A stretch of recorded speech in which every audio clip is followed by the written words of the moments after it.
ഇന്നത്തെ സുവിശേഷത്തിലെ അവസാന വചനം. കഫർനാമിലെ സിനഗോഗിൽ പഠിപ്പിച്ചുകൊണ്ടിരിക്കുമ്പോഴാണ് അവനിത് പറഞ്ഞത്. നമ്മുടെ ഉള്ളിലെ ആഴമേറിയ ആത്മീയ വിശപ്പിനെക്കുറിച്ച് ചിന്തിക്കാൻ ഈ വചനം നമ്മെ പ്രേരിപ്പിക്കുന്നു. മരുഭൂമിയിലെ മന്നയെ അപേക്ഷിച്ച് താൻ നൽകുന്ന ഉപജീവനത്തിൻ്റെ ശ്രേഷ്ഠമായ സ്വഭാവം യേശു ഊന്നിപ്പറയുന്നു. ഭൗതിക ഭക്ഷണം നമ്മുടെ ഭൗമിക ശരീരങ്ങളെ താൽക്കാലികമായി നിലനിർത്തുമ്പോൾ നിത്യജീവന്റെ ആത്യന്തിക ഉറവിടമായി യേശു സ്വയം വാഗ്ദാനം ചെയ്യുന്നു.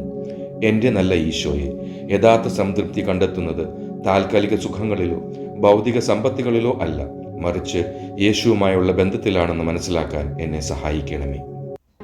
കർത്താവെ, പങ്കുവെക്കലിൻ്റെ പ്രതീകമായ വിശുദ്ധ കുർബാനയെ മുറുകെ പിടിച്ച് സാഹോദര്യത്തിൻ്റെ വക്താവായി ജീവിക്കാൻ വേണ്ട കൃപ ഇന്നെനിക്ക് നൽകണമേ.